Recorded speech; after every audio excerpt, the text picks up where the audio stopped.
How's it going, guys? This is David Blade Banter, working to bring you specifications you can relate to so you can have an educated decision on your purchases. Going to check out two different knives today, one from Legion Steel and then one from Highwater Knives. Highwater is cool because then it's one that he just made, like bought a Tormix machine and everything else. For the other one is going to be for Legion Steel, designer. He's been around for a bit, and then Kansept is the one that's making it for him. So this is going to be the packaging for those. So we'll open these up real quick and then get things going. So hopefully I'm not going to puncture everything.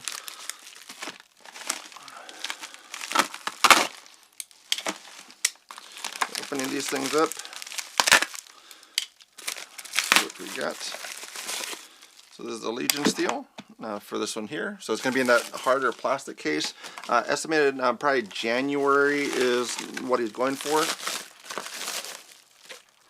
And the Legion Steel. So JD is this one, and then Legion Steel is Marshall for that one.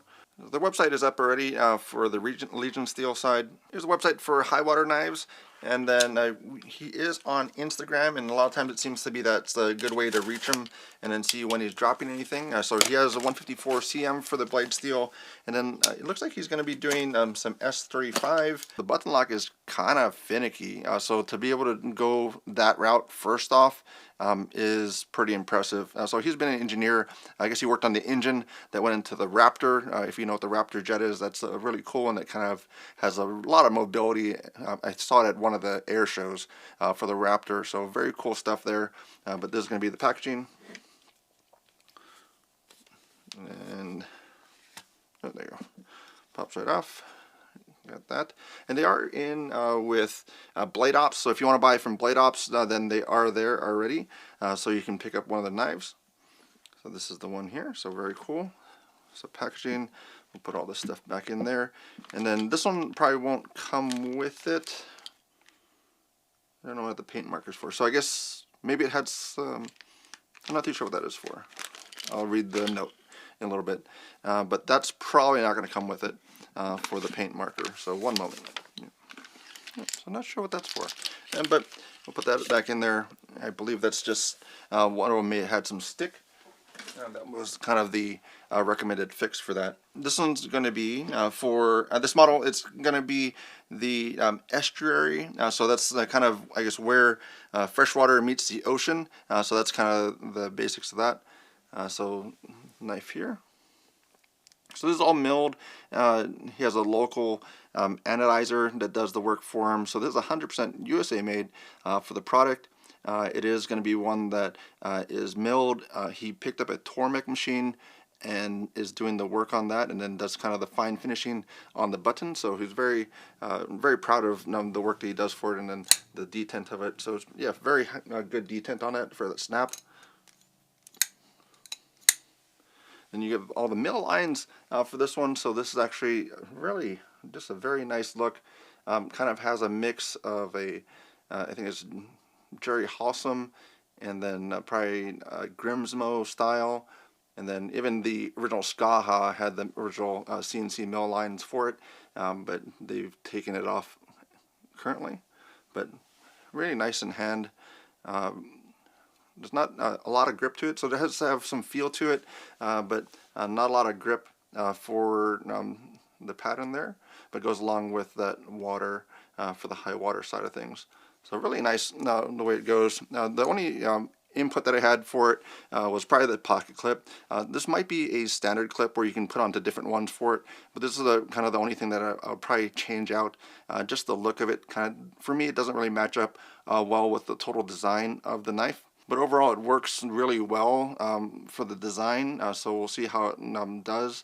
But it's just a really nice setup. So good detent for it.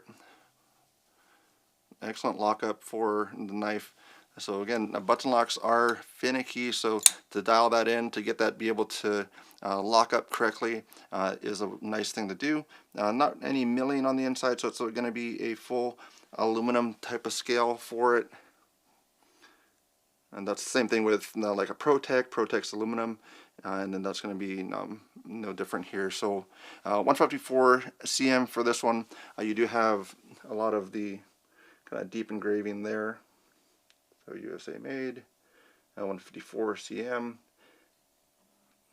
or actually what, CPM 154. So that's going to be the powdered steel, not the ingot steel for that guy. Yeah, pretty nice. And I like what he did there for that knife. And then we're going to have this one. This one's going to be made by Kansept. This is one from Legion Steel Knives. So this is a box that I've seen similar before on some other models. I think the other one was like a Damned Designs one. Oh. So it was sealed pretty well. And so the Legion Steel, it's just a nice looking setup. So it has these carbon fiber inlays for the design. There are some changes from this one. This is the prototype for the model. Asgeir is how he pronounces it. It's supposedly a Norse name, so it probably has a different pronunciation, but I do not know what that would be. I looked it up prior on like a pronunciation.com type of thing, and it's a little different between the US and the other one. But the flipper tab is going to be changing out, so that's going to be just a little bit larger for the flipper tab. There's going to be this little kind of nub here.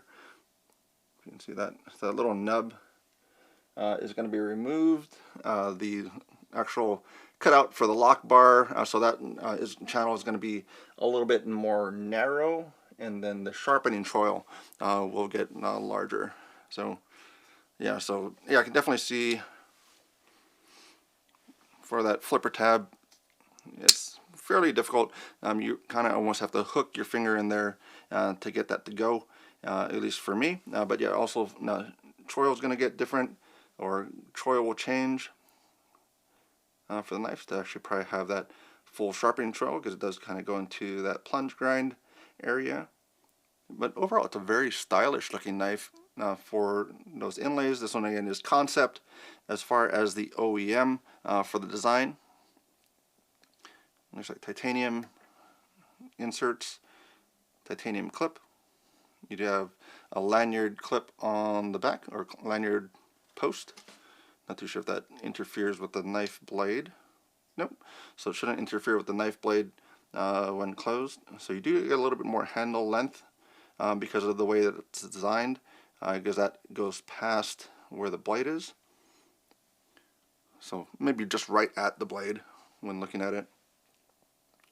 But good looking designs. This one, yeah, it's just very, very difficult for that flipper tab. And if you didn't know, I'm kind of cursed with sweaty hands. So every now and then it just starts to sweat for some reason or another, and it's very somewhat annoying, especially when you handle somebody else's knife and give it back and go, "Ew, I'm sorry about that." But that is something that is just part of life. There's supposedly something that you can put like water and like some electrolysis type of thing to work on that. Otherwise you can put Botox in your hand, which I'm not going to do. So that's just a kind of an odd thing there. But these are going to be about $300, so I'll go over to the website for both of them and kind of show what we have going on. Where'd the other one go? There it is.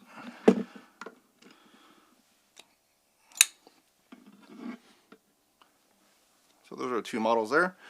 And then we have websites for both. So Highwater, not too sure what engine he's using for this.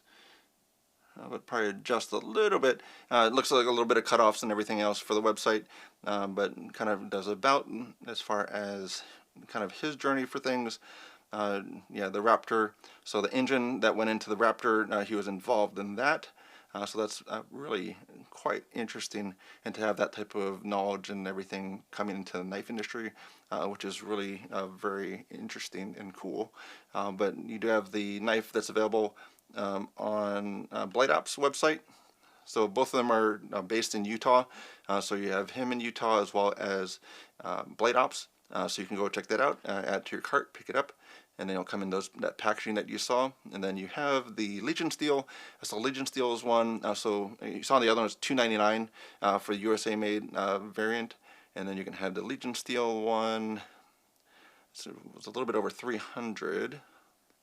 So on pre-order now, $335 for the pre-order. And then that's going to be estimated shipment was in January, so not too sure what part of January that will be, but that's where that pre-order is for the Asgear.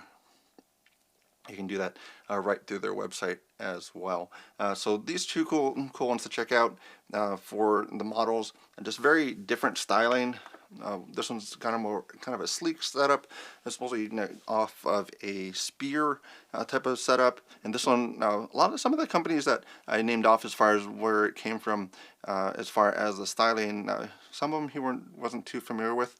So that's where like the Hossam design, but I definitely would know about Grimm's Memo for that design. So very striking blade for this one.